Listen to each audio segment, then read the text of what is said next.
Simon & Schuster Audio presents Dr. Katz's Therapy Sessions, created by Jonathan Katz and Tom Snyder. Executive producers Tom Snyder, Tim Brain, and Nancy Geller. Starring Jonathan Katz, with special guests Joy Behar, Sandra Bernhard, Bill Braudis, Louis C.K., Anthony Clark, Janine Garofalo, Andy Kindler, Carol Leifer, Ray Romano, Rita Rudner, Garry Shandling, and Steven Wright.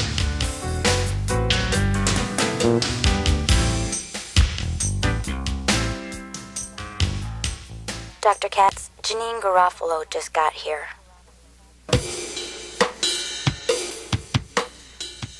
So you blame yourself for a lack of romance in your life, of any for the lack of a lasting relationship. I mean, when it comes to sex and stuff, I totally, whenever anyone spends the night at my house, come 2 a.m., I'm like a bartender. It's like, all right, people, wrap it up. You don't have to go home, but you can't stay here. No, there's a side of you that's very nurturing and soft and could bring a lot to a marriage, to a family. I just think you need to keep an open mind. You know, not... Well, doctor, an open mind is why I don't get married. What about these people who marry their high school sweethearts? I mean, that's just like throwing a blanket over your head and sitting Indian style on the floor for the rest of your life and saying, all doors that are open shall now be closed. I'm going to stay with the person whose locker happened to be near mine when I was 15. I don't think you should be allowed to get married till after you're 35. I'm not so much disagreeing with you, Janine, as much as I'm sort of, I guess I'm agreeing with what I said. I don't want to get married because how am I going to, what am I going to do? I was such a straight C student. I can't help my kids with their math homework. I'll be just like, honey, just look in the back of the book. That's where the answers are. It's what your father and I always did. You know what you have to offer a kid? Not necessarily what you know about math, but a certain playfulness that you could bring to a relationship with a kid. You're a playful person. You are.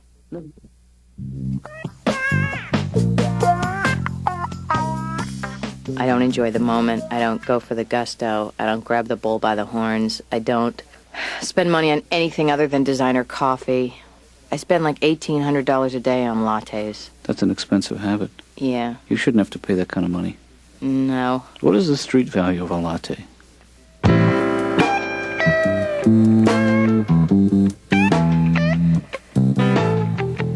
I'm sure that must have been a terrifying experience.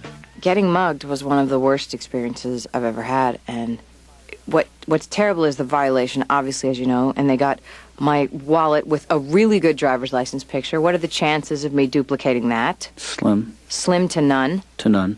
And I don't understand why in the animal kingdom they have so many devices of protection, where in the human kingdom we don't have any of those biological imperatives that protect us. Like, why couldn't I be walking and then the muggers come and then it's like, see as Janine blends into the Geo Metro.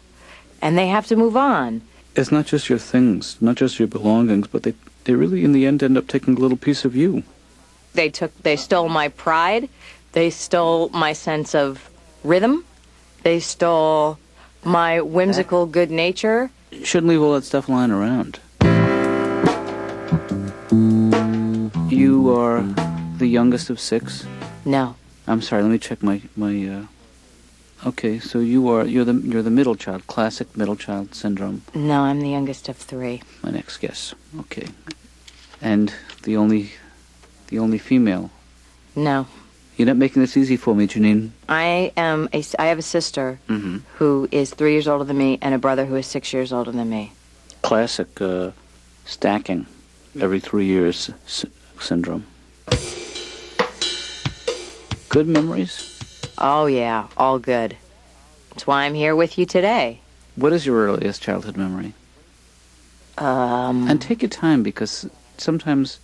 I can't think of any. No? Well, what about adolescent memories?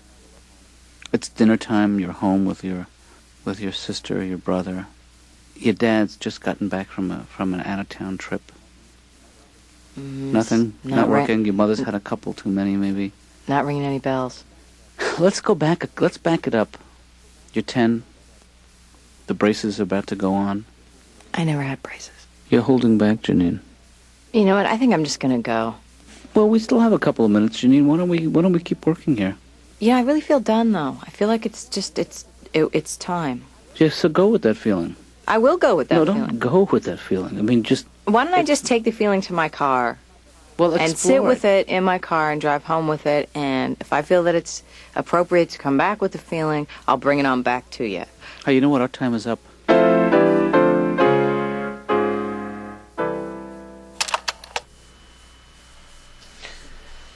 Oh, okay. I'm talking now about Janine, who just left, and not a moment too soon. This was a very frustrating session for me. Her resistance to therapy is so powerful, and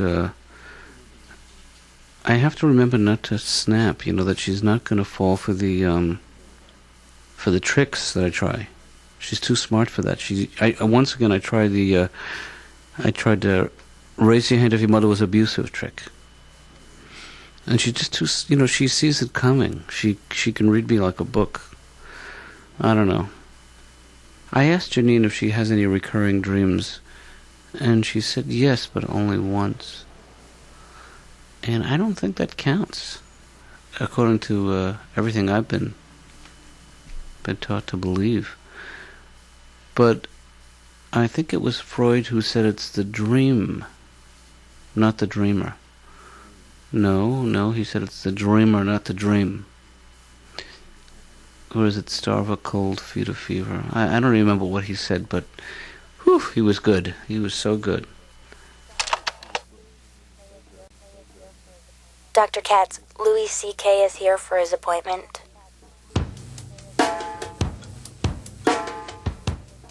I don't like the summer, specifically, because I have red hair. So I don't really tan. I just kind of burst into flames. That's a talent. And also because everybody's exercising, and I don't exercise, but I don't really have to, because I've always been one of those people that I can eat anything I want, and I just get really fat. I can eat ice cream and cake all day, and I just get huge like a pig. It's not a problem. Well, it's probably your metabolism. I also used to drink, but I stopped drinking, and I think, though, that the only good thing about drinking is that it's educational. Sure. Because every time you get really hammered, you come away with a little piece of wisdom that you never forget thereafter. Last time I got really drunk, I learned that if you ever go Christmas caroling, you should go with like a group of people. Because if you go alone and drunk, it's really not taken the same way. And you should also go around December. That's the time of year you really are expected that. Because if you're out in July and you're naked with a bottle of vodka going, jingle bells, you suck! Most people wouldn't consider that caroling.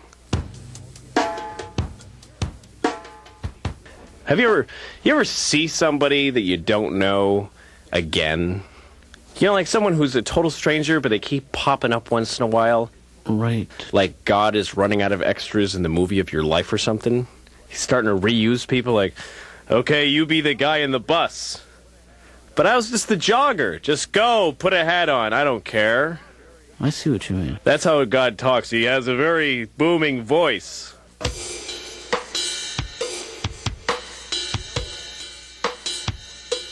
The time I always wanted to live in during the Old West. I always wanted to live in the Old West because life was so simple then. Like you could go into a saloon and just go, give me a glass of beer and a bottle of whiskey and a room for a week and a steak dinner and a shave and a haircut and a bath and some new clothes and a hat and some boots and some oats from a horse. And here, keep the change. Bing! And I don't want to put words in your mouth, but what I hear you saying is that you wish that the transactions between men and women were simpler, were more logical. Oh, definitely. Yeah, because, I don't know, I find that if you go up to a woman, when you go up to a woman and ask her out and she says no, you never know how to walk away afterwards. Mm-hmm. Like, there's this awkward moment, because they don't give you, like, a nice outline, like, no, and you should go over there now, or something. You go up, you're like, hey, Lisa, listen, I know we don't know each other that well, but you want to go out or something? Oh, that's very nice. No. Oh, what, do you have, like, a boyfriend or something? No. Oh. Oh, yeah, well,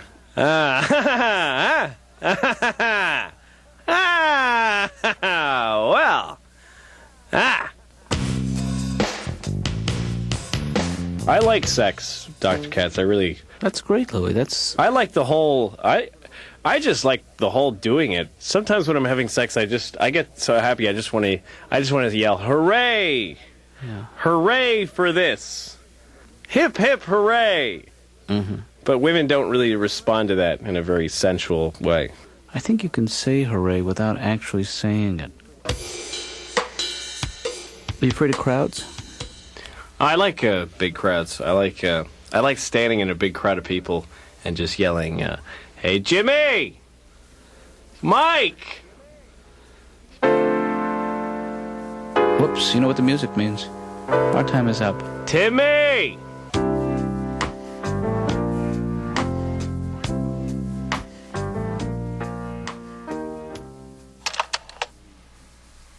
Just a quick thought about Louis is that he has... I would have to call it an obsession with coincidence. Certainly a fascination, which I happen to share with him, which I guess is just one of those things, you know.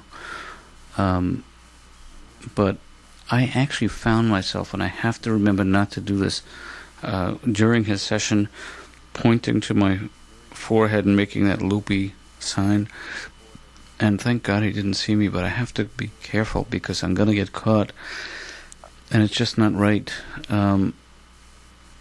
He talked about the transactions between men and women. He's still mystified by women in a very boyish way, and thinks that there's a different set of rules that apply when you're talking to women. He might be right.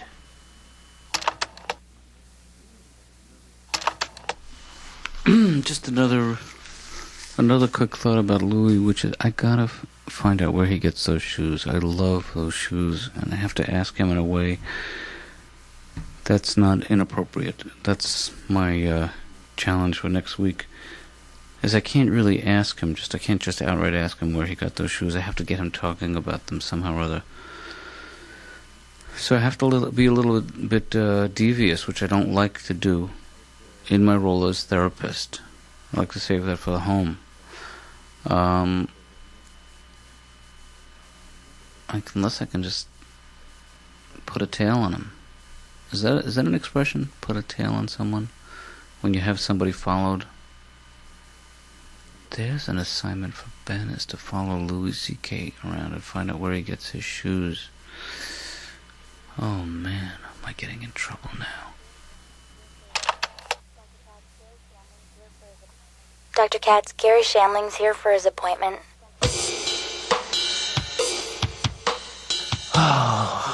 I saw something today that bothered me. Maybe you can help me with it. Okay, I don't mind people who park in the handicap space. There's always going to be people who do that. They shouldn't do that. We know that. You can make a mistake. Maybe you don't see it. But here's what bothers me. Handicapped people parking in a regular spot. I saw it. It bothered me. You say anything?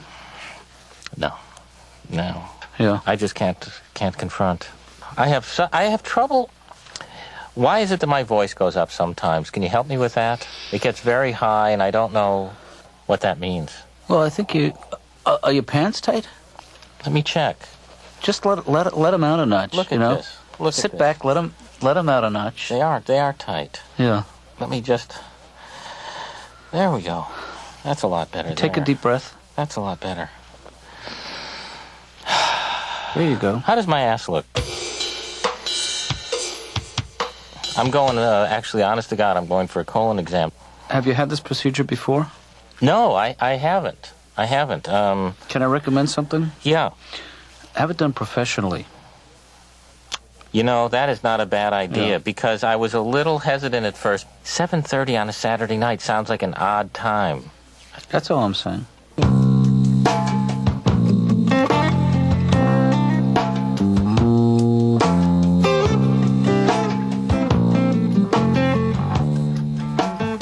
You know, I don't like... I was once with this woman, and she talked in bed to the point where I had to say, you know, hang up the phone and pay a little attention to me. Sure. That hurt. Mm-hmm. But otherwise, I think I'm good in bed. I never fall out. I have guardrails. I have a hospital bed. You drawn to older women?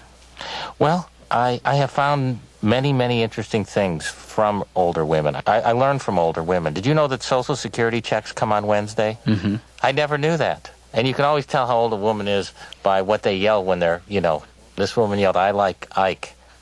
And you go, oh my God, how old are you? But, you know, The last time I had sex, it went fine, you know. Who won? I guess it was a draw, in a way, because we ended up having an argument over who was the most disappointed, and then I took off. Now, Garry, is it important when you make love that you and your partner finish together? And by partner, you mean the other person? Yeah, I'm talking about the other person. Right, because sometimes there's another person. But is that an issue for you, Garry? I mean, the simultaneous... Well, because I think it's more important to really start together than end together. That's always been my feeling. As long as you start at the same time. There's nothing more embarrassing, than starting up ahead of your partner, as you call it. I don't know. It's difficult to be. It's not a monogamous world, but I'm so frightened of disease. It's to the point I won't have sex with someone unless they say, okay. Good for you. Yeah. Well, you got to draw the line somewhere. Sure. This quality that you're describing to me is not a bad thing. This sense of loyalty. No, I mean, I think I've always been loyal in any relationship, okay? Mm-hmm. Even when I go out with my mother, I don't look at other moms. I don't think, hey, what does her macaroni and cheese taste like? When I'm out with a woman, I am with that woman. Mm-hmm. Even with my pets, with my dog. Yeah.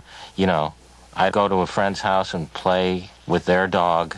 Mm-hmm. My biggest fear in life is that I would come home with dog hair all over me, and my dog would say, "Where the hell have you been?" And I say, "Hey, all I did was throw him the ball, I swear." Mm-hmm. Let me ask you some more about your family while we're on the subject. Can I do that? Yeah. First of all, is your dad still alive? My father passed away. Long time ago. This is when I feel that you do not listen to me. Do you remember about 5 years ago, I was sobbing and uncontrollably, session after session, for, I believe, 6 months? Do you remember that? That is because my father died. Okay. And it upset me. Oh, my God, you don't even remember that my father passed away? I'm sorry, that's something that's my fault. But tell me about your father. What kind of man was he? My father was a wonderful man who used to mow the lawn. We lived in a residential community. Mm-hmm. Just had a regular little ranch house on a little backyard, maybe 10 square feet of grass, but my dad had one of those lawnmowers you just sit on, and it was 10 square feet of grass. But he had one of those lawnmowers, and every Saturday he'd come in and go, "It's harvest season, son." Dad used to get carried away. You miss him, don't you? I don't think it matters to you. You didn't remember that he passed away. It's coming back now. And it's the issue of just talking faster. I have to be honest with you. As long as I've been coming here, you have really helped me. Don't get me wrong. I guess I would just ask you to talk. If I think we could get more accomplished in a shorter period of time if you talked faster. I mean, You want me to pick up the pace? That would be great. I can do that. I don't think that's the problem. I think that Well, see, I think it's those gaps there. It's not that I'm struggling to speak. I'm making a careful response, and I'm trying to find out what it is that you're saying to me. Yeah, it just seems to have stretched the therapy out to something that is costing me a lot of money now. I'm not trying to prolong your treatment. I'm just trying to give you help. Well, all right, but I'm just saying in this time we've already been talking. Whoops, you know what the music means. Well, Whoop.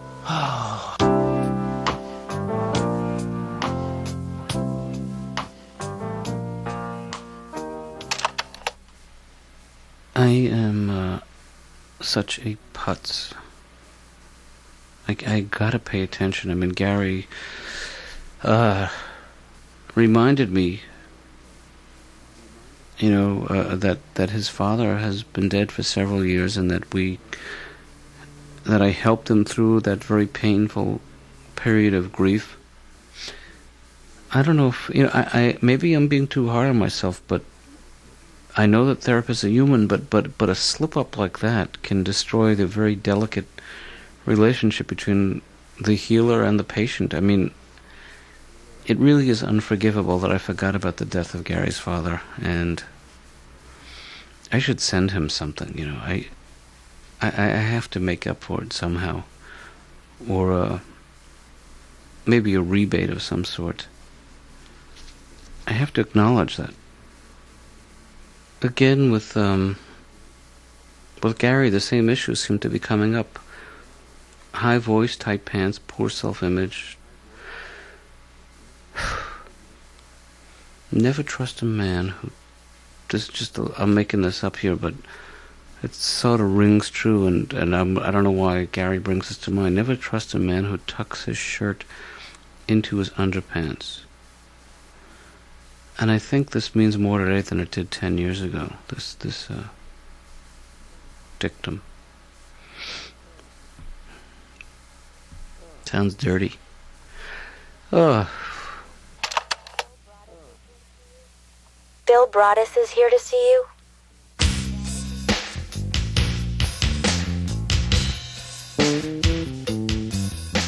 I don't know if they've stopped growing yet.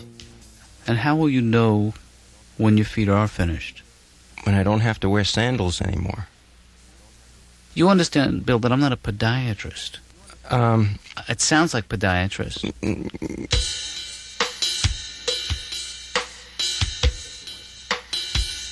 Tell me about your wife.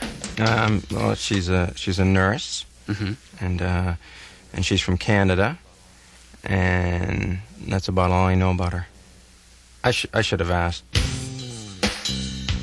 Is it a recurring dream? Yes. Do you fantasize about your mother? Did she tell you that? Bill, can we talk about your early sexual experiences? Anything that comes to mind is okay. I remember the first time I had sex, because I kept the receipt. That's very sweet. So you weren't part of a group of friends at college? College was tough. I used to wear an earring when I was in college. Not a pierced one, a clip-on. One of my mother's big pearl ones. Yeah, you would accessorize. Yeah. Well, which came first, Bill, the earring or the loneliness? I mean, do you think that kept people at a distance? Well, I was always shy around women, in high school and college. I mean, today, they call that stalking, but I was shy.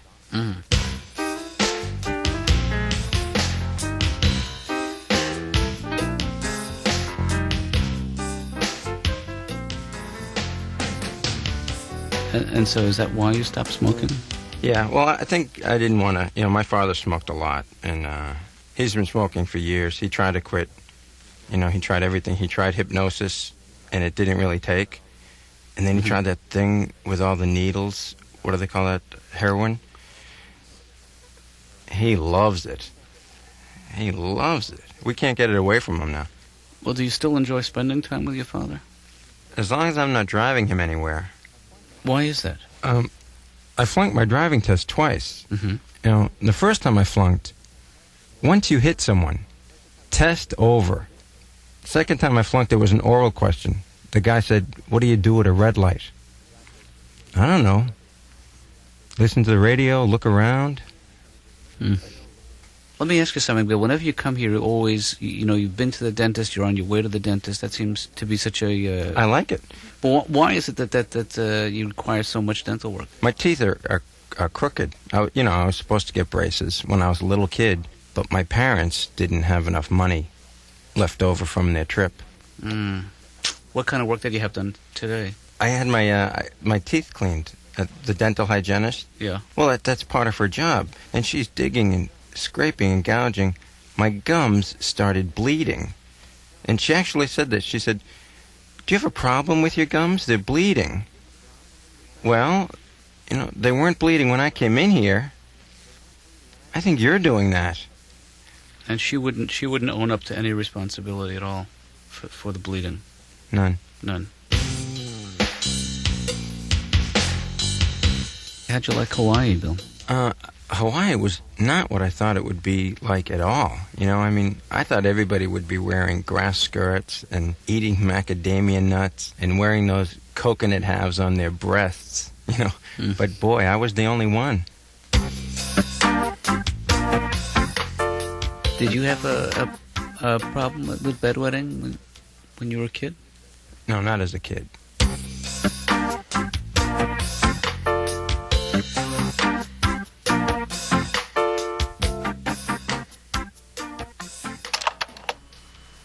These are my notes on Bill Braudis from today's session, and once again he continues to focus on the whole area of incontinence. This time, fortunately, it was his, not mine.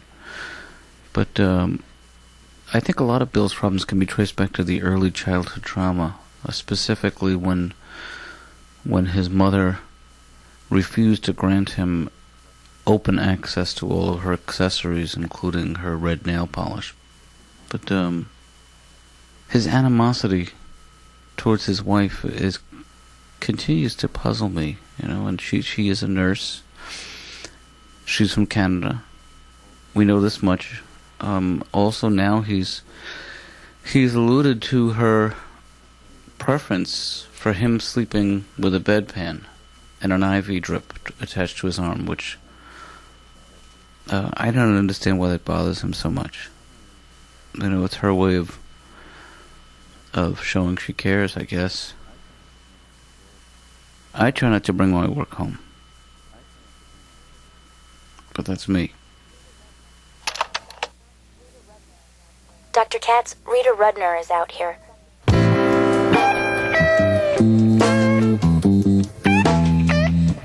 And, well, first let me ask you this. Would you characterize their marriage as a good marriage? Do you think that it was a happy marriage?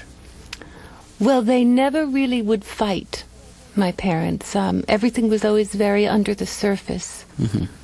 The only way I could tell my mother was angry at my father was at meals. She'd serve him bread with a frozen stick of butter and watch him struggle. It's subtle.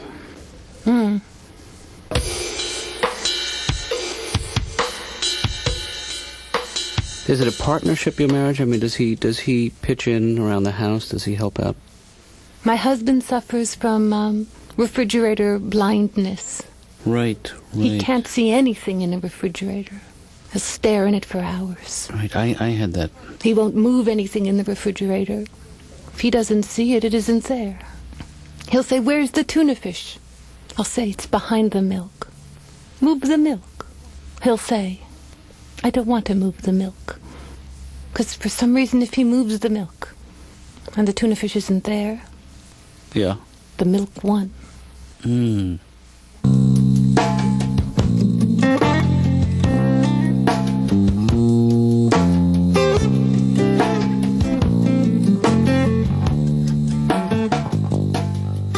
Who handles the finances in your family? Well, my husband does the checkbook. I knew nothing about money. My parents didn't teach me anything. I used to sign my checks, "Love, Rita." My first credit card bill I got was so big before I opened it, I actually heard a drum roll. That's a big bill. My husband has two beliefs in life. He believes in God, and he believes that when the gas gauge is on empty, he still has a quarter of a tank. He thinks the E stands for, there's still some left. When in fact it stands for empty, right?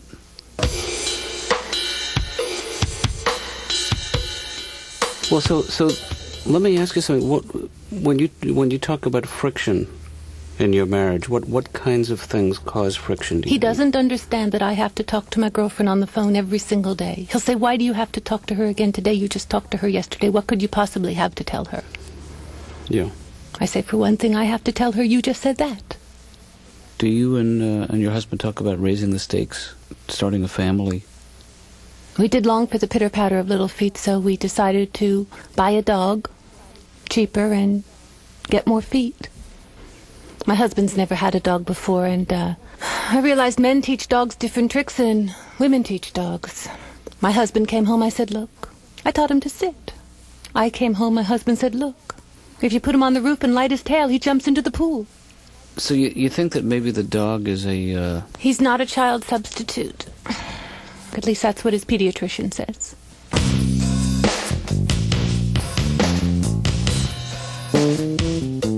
So you're more adventurous these days.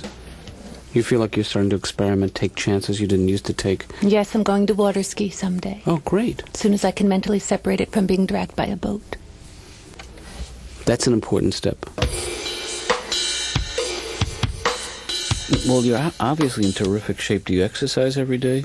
Yes. Do you try to watch what you eat? I buy anything that says low fat. Mm-hmm. But they're not real specific. They never say lower than what? Lower than a great big old cup of fat? Right.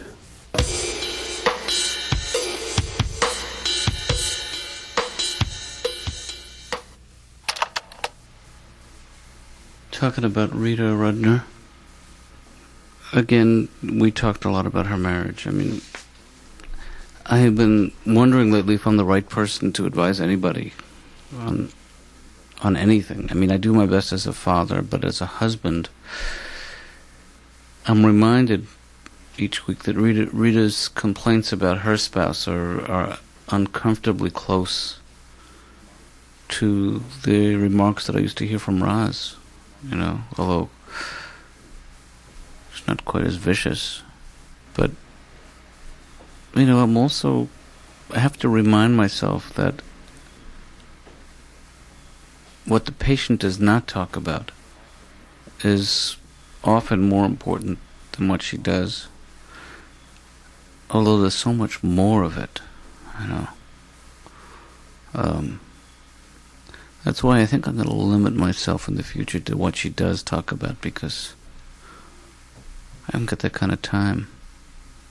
I guess I should try not to stare. I think that makes her uncomfortable. And I know that maybe I should talk to her about this. Maybe I don't need to you know, that she's, I guess like most dancers, cannot stop stretching. And it makes me feel uncomfortable when a woman stretches in front of me. I guess it's worth mentioning if I'm mentioning it to me now, to her next time. But I also don't want to inhibit her in any way. Important thing to remember is that there is nothing more complicated than the relationship between the mind and the body. Maybe I should stretch too. So I'm not as flexible as I used to be. Literally and in every other way. But this is not about me. I have to remember that. Just remind me, this is not about me.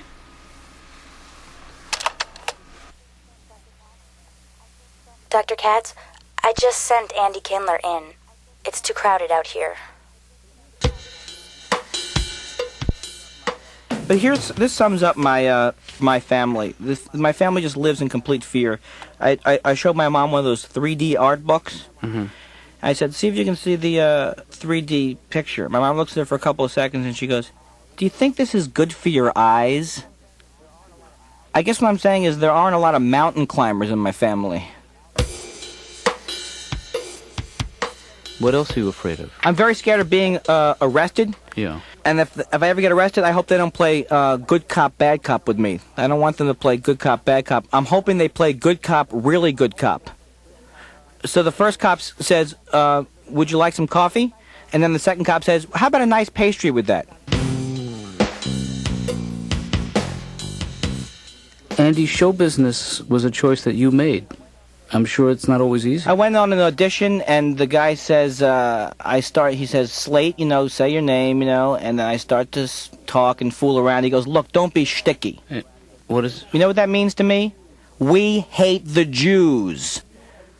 I hate you and you're a Jew. That's how I took that. Well, that's don't be shticky Jew.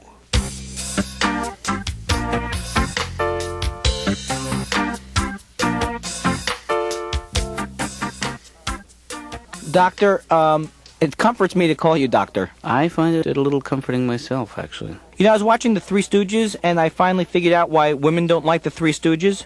They're not funny. That's why women don't like them. Mm. My mom is very supportive, though. I'll go out for a part, you know, and I'll call my mom, and I say, you know, I didn't get the part, and she goes, well, Andy, it's their loss. Oh, really, Mom? Well, they seem to be taking it quite well. You have to remember, she's your mom. You know, she's just totally devoted to you, it seems like. You can't do any wrong in her book. But she still wants me to be a surgeon. You know, she says, why can't you be a surgeon? Of course, I'm obsessive-compulsive, so I'd be saying things like, I'm still washing. I'll come soon. You know, let me give you another example, Doctor. Okay. I leave the house. Right. I got to go back to the house now. Why? Because maybe I left a piece of paper on a counter, and maybe I left the window open a little bit, and then the wind blew the piece of paper directly into the pilot light on the stove. Now I have a fire on my hands because I wasn't careful. You know what I would recommend, Andy, for this particular problem is a paperweight.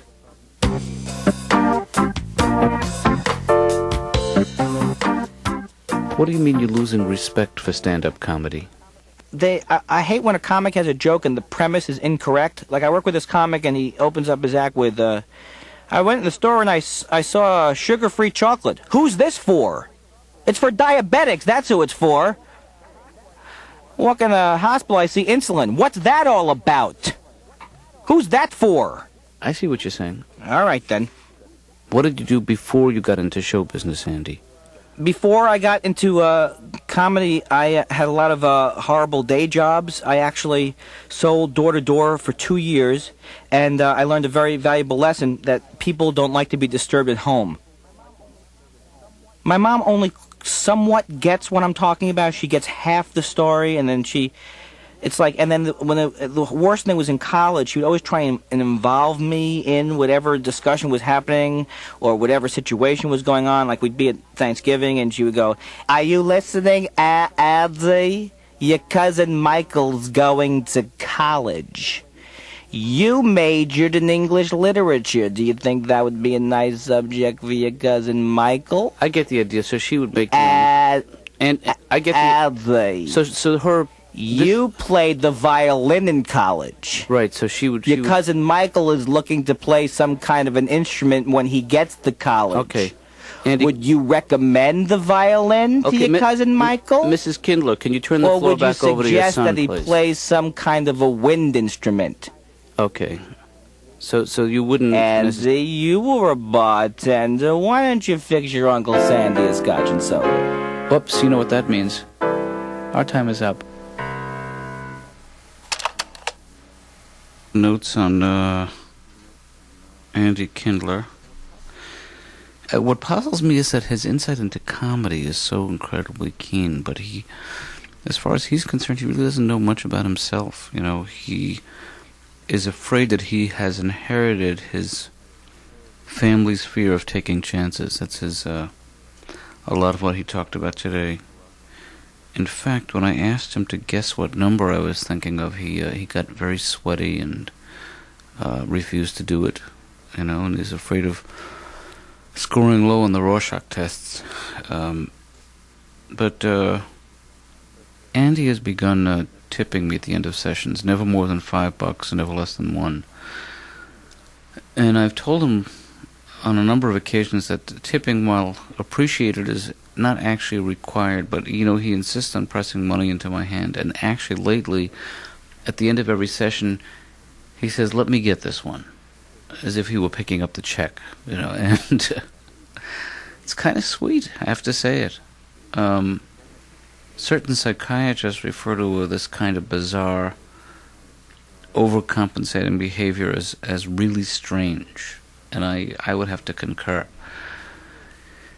He characterizes himself as being obsessive-compulsive, where in fact he is a reactive depressive with a side order potato salad. Ben, if you're listening and if this is making you hungry, it's a good indication that you've wandered into some dangerous territory. Benjamin Katz, what are you doing up so late?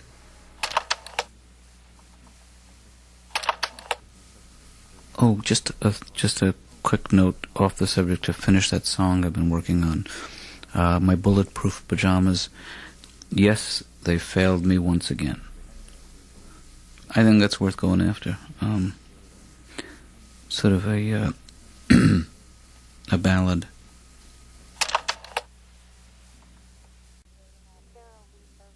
Carol Leifer's waiting out here.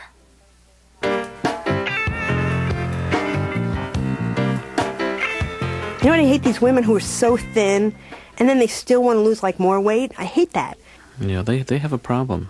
And they're, like, really teeny women, you know, the kind of women that, like, can't get those supermarket doors to automatically open. You know, they use, like, chapstick for deodorant. Well, you have a similar problem with the aerobics people. I can't stand it. You know, I mean, these women in these tapes are like, okay, lie on your back, throw your legs over your head, now run in place. So you were married once, is that right? We don't Yes. talk about it much, but we you don't talk about it a lot. No, we don't. Obviously didn't pan out. No, it didn't take. Well, there were problems. He tricked me into getting married. How so? He told me I was pregnant. What happened to the optometrist that you were seeing? Oh, that's the last time I do that. Oh, he was so annoying in bed. The whole time he's like, okay, better like this or better like this. Better like this or better like this. I'm sure there's a certain fear that develops of being intimate again. Well, frankly, when you haven't, you know, had sex for a while, I mean, you know, I'm afraid that the next time I'm in that situation, I might forget. You know, I'm going to wind up in bed and be like, wait a minute, you're going to put what? Where? All right, look, if that's what the young people are doing.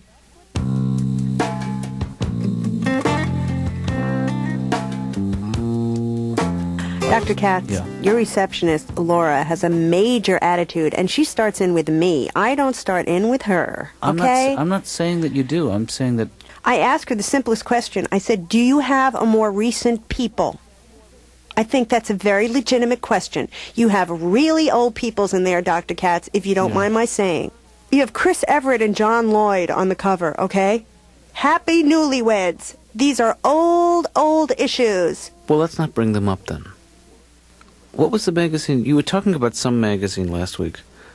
Was it Playgirl? Playgirl magazine. I don't understand how they stay in business because I've never met one woman that has ever bought this magazine. And I'll tell you why it's not necessary, Dr. Katz, okay? Because to see a naked guy is very easy. All you got to do is ask him. It's pretty much, excuse me, sir, would you mind getting naked? Hey, sure, no problem. And you got your naked guy. You're looking at the clock, aren't you? No, I'm not. Are you sure? Because I always notice when you look to the right. I think you're looking at the clock. I haven't looked at the clock in 5 minutes. Really? Really? Am I one of your favorite patients? No, I try not to play favorites, Carol. And I'll tell you why. Because it produces this incredible rivalry between my patients, backstabbing and, outdressing each other.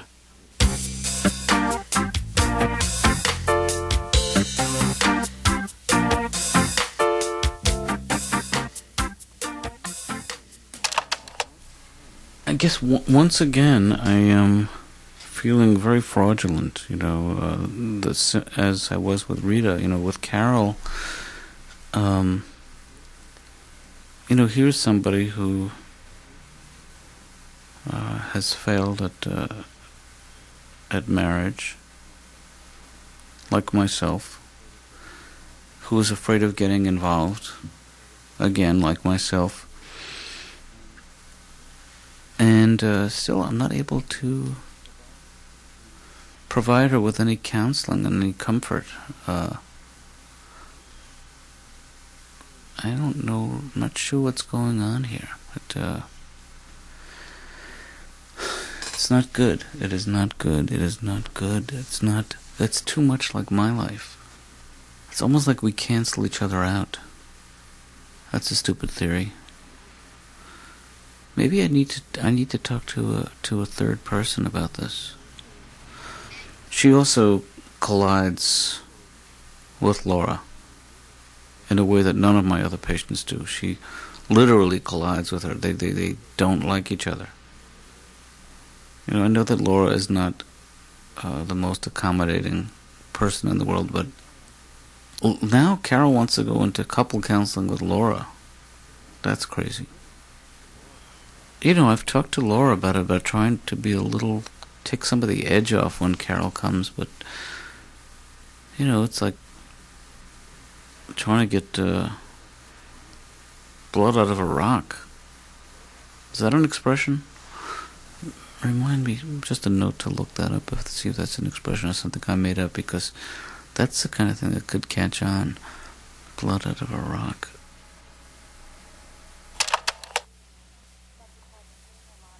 Dr. Katz, Ray Romano is here. I'm sending him in.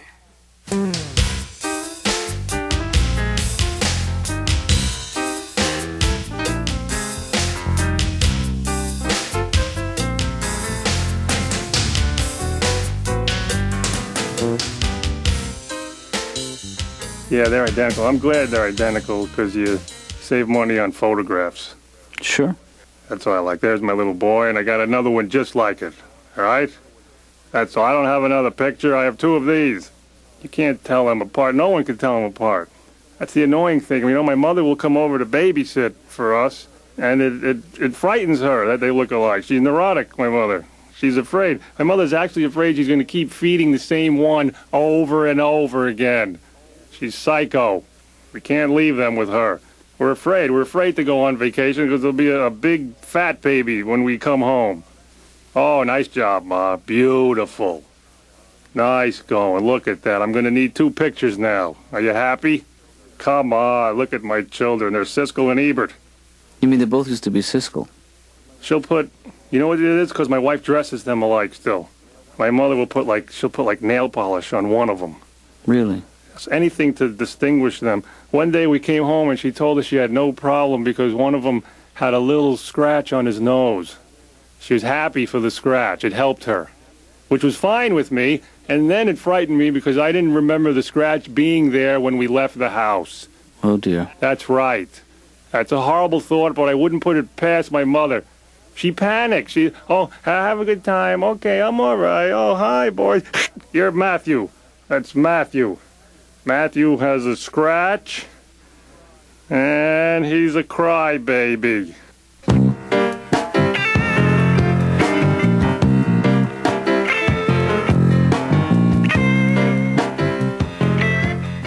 I don't know how to buy food. Mm-hmm. I screwed up when my wife... That's kind of our defense. Just screw it up so bad they'll never send you again. Mm. That's what I do. Oh, honey, they were out of celery, so... I got a hammer.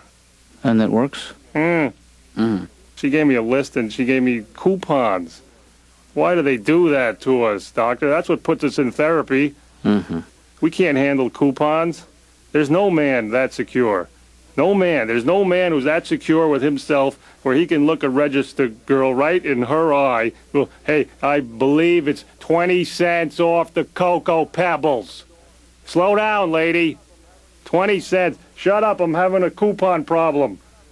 Mind your business. Your milk is leaking, you schmuck. We can't do that. We're men, we're idiots, we're stupid. We're insecure and we know it. Right. We have that macho image. You can't even hold the door. You ever watch that? You ever watch a man when he's holding the door open for a woman and then another man is trying to get in right behind her? Can't do that. You can't hold it for him. The most you can do is give him that little, there you go, flip. Here, I'm not going to hold it. I'll get you started. Get away from me, you weirdo. You want to talk about my wife? Okay. It's our anniversary coming up. Hey, congratulations, Ray. How do you celebrate? Do you do something special? It's less and less every year. It's just a card now, that's all. Really? Card. I heard you. We're just too tired. I like when I have to buy a card for my wife, because then the men usually like that, because the card can express things that we can't. Mm-hmm. That's how I shop for a card. I read it, and if I could say it, I'm not going to pay for it.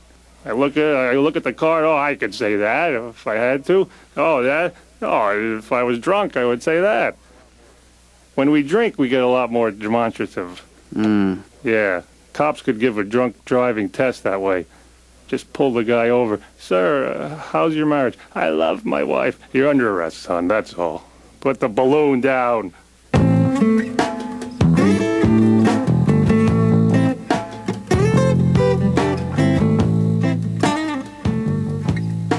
That's another question I had for you. Yeah. Is it a bad sign when, like, you can't tell if you dreamt something or if it actually happened? Like what, Ray? Like, you know what I mean? Like, it'll be a few days later, and I'll have to say to my wife, did we see my aunt a few days ago? We did. Okay. And was her face made of pudding? It was. What? It wasn't? All right, that's where, okay. Will you ever have that dream? You know what I like is when I know I'm dreaming. Yeah. Like I'm saying, whatever I'm doing, and I realize it's a dream, so then I know that all rules are off. You know what I mean? Right. You can just go that extra step. No fat-free, my ass. Yeah. Sure, go for it. That's what the kids would say, right? That's right.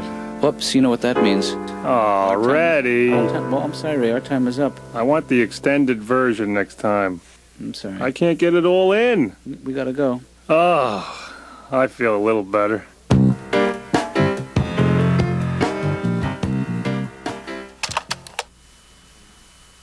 Mrs. Romano called again today, and she claims that she's knitting a sweater for Ray, and she needs to have a look-see just to check the measurements from time to time. And I tried to explain that she can't just drop in, certainly unannounced, you know, and I can't bill Ray at the same rate if his mother's here also. I mean, that's not fair to anybody, not fair to my other patients. And once again, he threatened me with the, I'm going to tell my mother. And I said to him, I guess I kind of responded on his level. I said, you can tell your mother anything you want. I mean, I'm not afraid of your mother. But I don't think he bought it.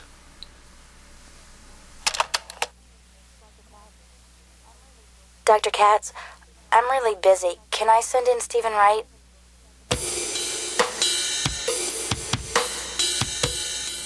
Are you on any kind of medication now, or have you taken any medication? I've taken Robitussin. That's, you know, I got a little bit addicted to it. I would try to get sore throats on purpose and stuff. I don't know if I like the taste or if it actually made me a little bit high or... Sprouts aren't medication. No, sprouts are not at all medication. I love sprouts. Yeah. How many cups of coffee have you had today? This is my third. Your third. I usually have between 3 and 12. And now I'm on my third, and I'm getting a little bit wired up now. Is that why you asked me? No, because I remember you were telling me last week that you would have sometimes 4 or 5 cups of coffee before your first cup of coffee. I start counting the coffees at 9:30, so if I drink a coffee before that, it doesn't count. Now, are you able to sleep all right? I mean... I haven't slept straight through in about 15 years. I sleep in shifts. I sleep for an hour, wake up, sleep for an hour and a half, wake up. It's almost like I'm on watch. I'm on watch, like in the World War II movies, where one guy would sleep and the other guy would, you know, they'd go back and forth. Except there's only one guy and there's nothing out there. If I characterized you as being hyper-vigilant about your surroundings, does that describe you, do you think? Is that I don't fair know to what say? that means. I'm not sure myself. I'm just working from a text here. But you have all the symptoms of one of those guys. Do you experience shortness of breath? No. Or do you have palpitations? No. Do you have intrusive thoughts? Impossible. Thoughts that intrude on your ability to function? Oh, yes, but they're created by me. They're not brought in from the outside. I misinterpreted the question. All of your thoughts are created by you. Yep. That's the nature of thoughts. Look, how abstract are you going to get in here? I mean... Blue? What is your point?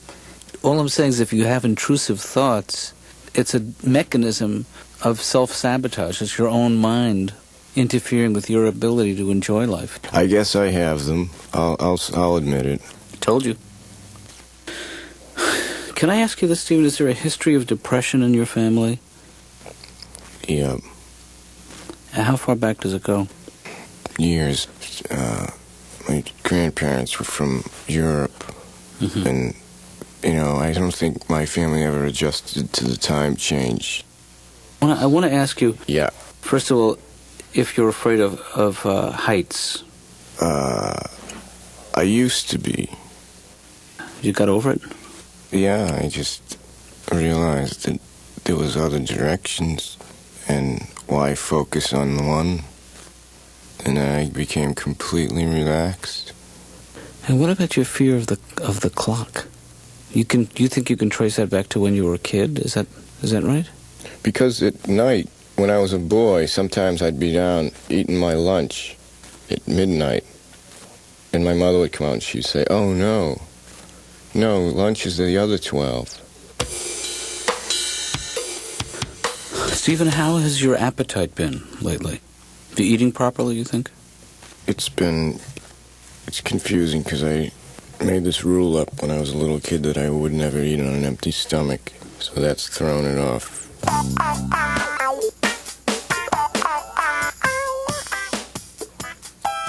Do you feel like you have a special mission?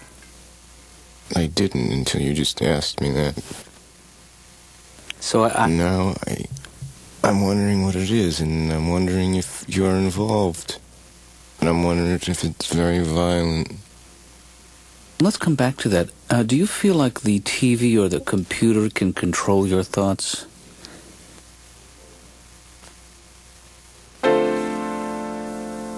We'll come back to that one too, okay?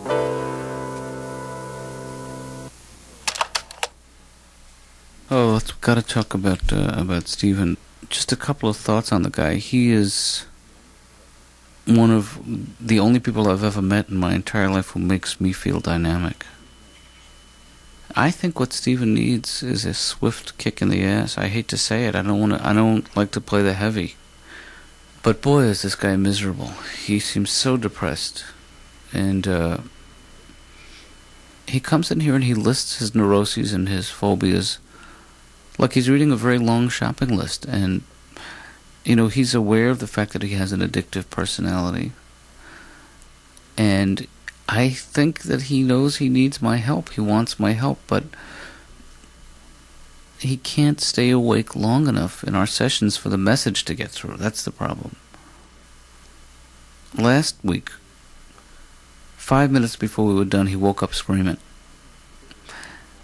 And his fear of the clock came up again, which, the obvious explanation is his fear, the same fear we all have of the passage of time. Try to see him at a different time of day, because this is not working. It's just not, between the two of us, we don't generate enough energy to keep the momentum going.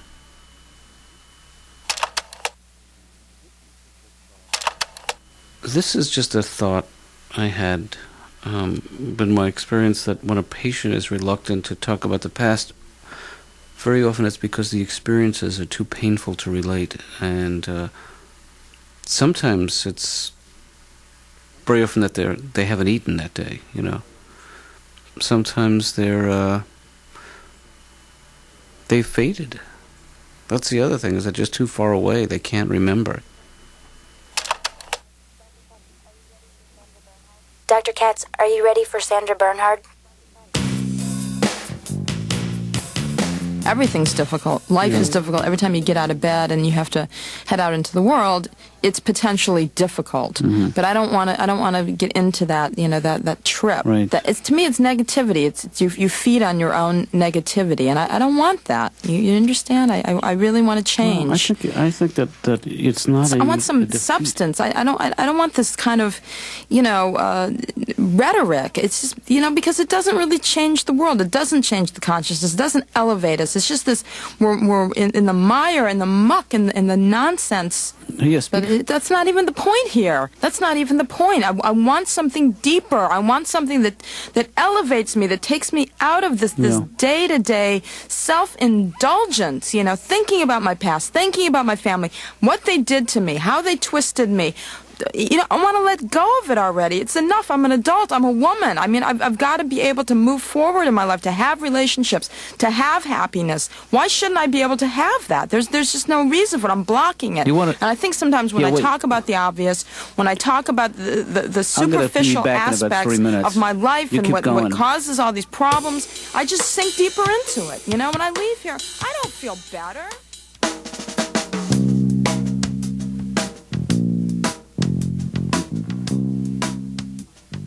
Yeah, I mean, well, my sister's fine, Is she supportive? I mean... She's extremely supportive. I mean, she doesn't have this, the constant dissemination of fear and How do you think she loneliness. escaped it? How do you think she escaped that? Well, she's much younger than I am, and I had left home already, and I think that my family was in a different place, and I think there's a lot more freedom, and I just think she absorbed a lot less of the chaos. I should see her. She sounds a little more upbeat. Well... No, hey...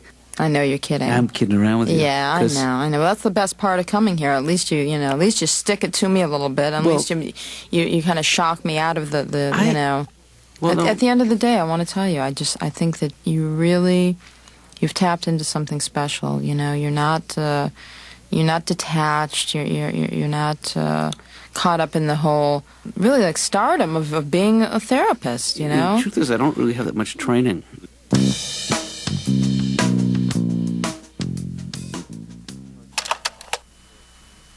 I just got done with Sandra, and I wish that I could be as supportive of her as she is of me.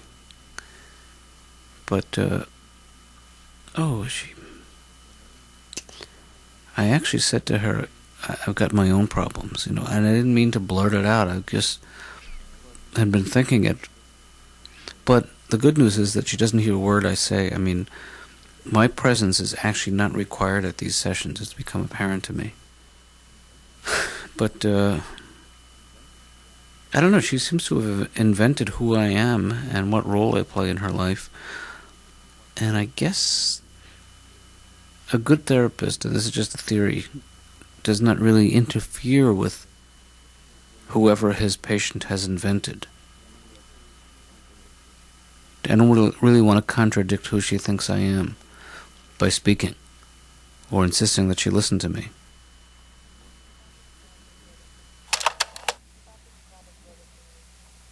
Anthony Clark is here to see you.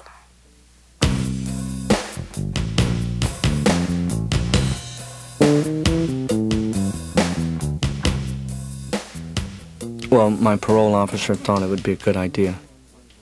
They encourage any kind of program where you can talk instead of picking up a pack of matches. Where did you grow up? I grew up in a little town called Gladys, Virginia. Little tobacco farming community, and let me tell you, if you have 1 year left to live, move there, because every day feels like a freaking eternity. Small town. Small town. So there's not a lot going on there.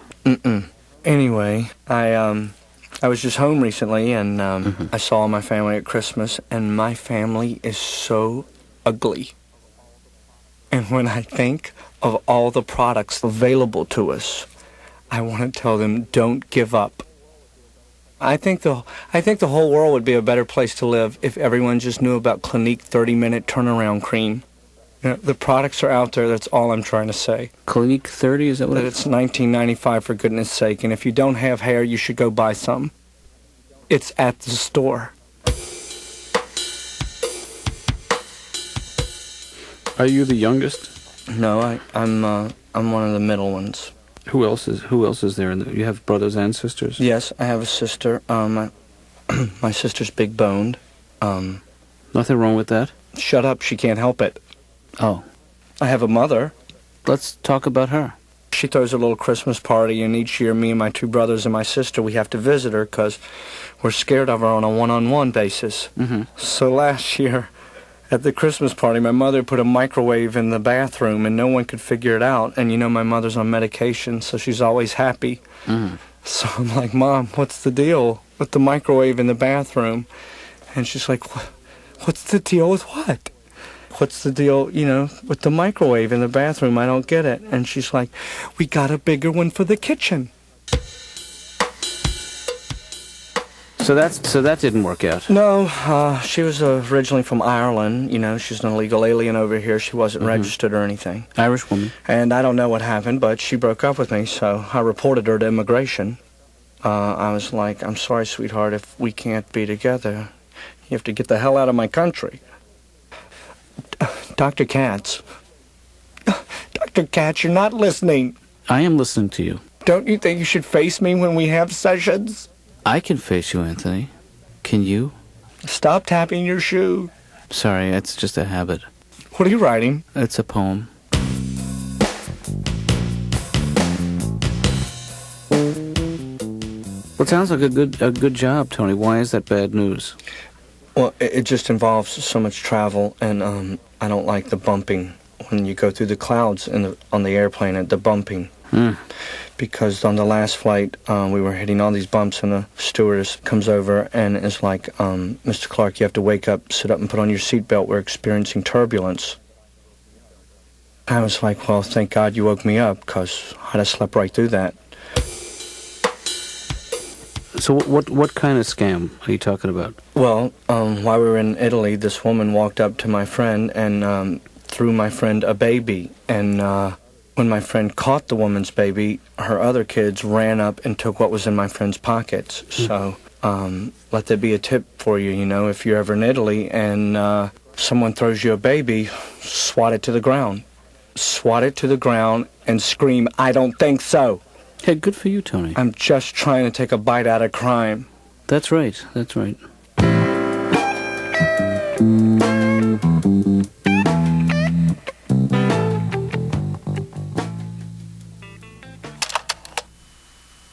In my notes on Anthony, just a general reminder to myself, I have to stop saying to him, Freud would have a field day with this. Because, first of all, I'm not even sure what that means, and it certainly doesn't help. Doesn't help him at all. I would have to say it did not go well today, that he snapped at me a couple of times. Understandably, I admitted to him that I was in fact writing a poem, which was a mistake. He snapped at me for tapping my shoe. I think the real the low point of the session was when I confessed to him that I too am now having bad dreams about his mother. But she is by his account, a very scary woman, and I don't see why that couldn't bring the two of us closer together. In fact, I seem to have driven a wedge between us by admitting that. I wanted to remind myself to explore his pyromaniac tendencies, because I think it was Melanie Klein who said that there is no smoke without an autoerotic fire. I think that's what she said. You know, but she lisps, and it was noisy, so who knows. He talked a lot about his fear of flying, and it's almost too obvious to go into it. Not to me, but to a trained therapist. Fear of flying is one of those classic things that is the kind of thing that Freud would have a field day with, if in fact he was that kind of guy. Everything I've read about Freud indicates to me that he's never had a field day.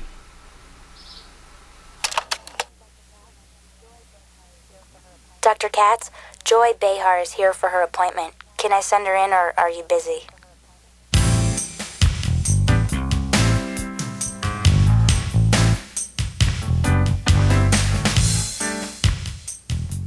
So think back to your childhood. Yeah. A little further. And how do you remember your mother? At the sink, rinsing things out constantly. Mm-hmm. She'd be at the sink saying things like, "Dear God, give me the strength to wash these brassieres." Things like that. She was very depressed, But the only way you would cheer her up is you tell her you were going to a wake. Oh, and she'd say, "Oh, yeah, who died?" That would perk her up. Well, you know, I'm divorced. Yeah. Yeah. And I don't really want to get married again. Mm-hmm. I'm at the point where I want a man in my life, but not in my house. Right. I'm on the phone all day long. I don't really see what they could do all day long with me. My feeling is come in, attach the VCR, and get out. Geez, that's a pretty strong statement. Why all the anger at men? Where's that coming from? Well, no, it's not that I like men, but I could get angry with them, yes, indeed. Last year I spent $850 on pantyhose. Men are still wearing the same socks they wore to junior high school. They call them their lucky socks. How do you know that? I'm sick of them.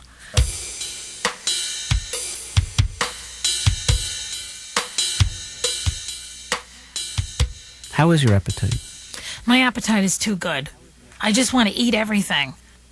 And you're afraid if you eat too much, you'll put on weight? Is it your big... No, I'm afraid if I eat too much, I'll get thinner. What's wrong with you? I mean, really, what kind of a doctor asks a stupid question like that? I feel hostile towards you now.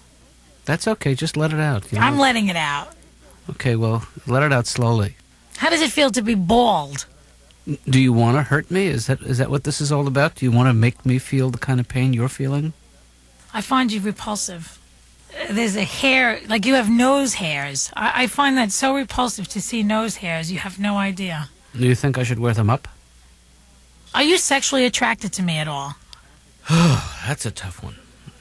I don't think that's an appropriate question. This is a therapist's office. I thought I was supposed to ask anything I felt like asking.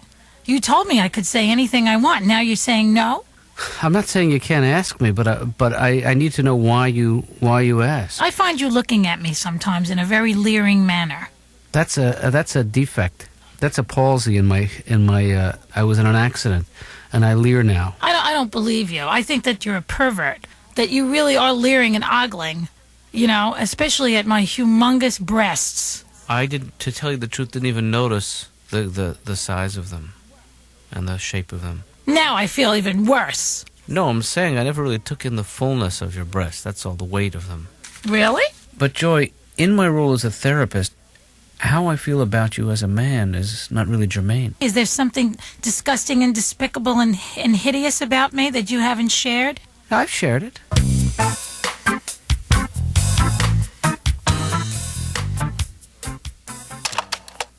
Just some thoughts about Joy. I'm annoyed at myself because she brings me down to her level every time. This is not the first time this has happened. It gets to be real tit for tat with her, which brings me to the subject of her humongous breasts, with which she's very uncomfortable, or I'm very uncomfortable. Whatever it is, this is not the first time they have come up. Just some more thoughts about Joy. Try not to take her so personally. That's the real issue. She's trying to drag me into some drama that's been going on in her life with men, and I don't need to participate. I have to be one step removed. It's my job. And when she says to me that she finds me repulsive, I know that in fact she's saying quite the opposite. There is an attraction there, and it's making both of us uncomfortable. That's just the simple truth. But we'll have to work it out. We're professionals. I'm a professional. So mixed up.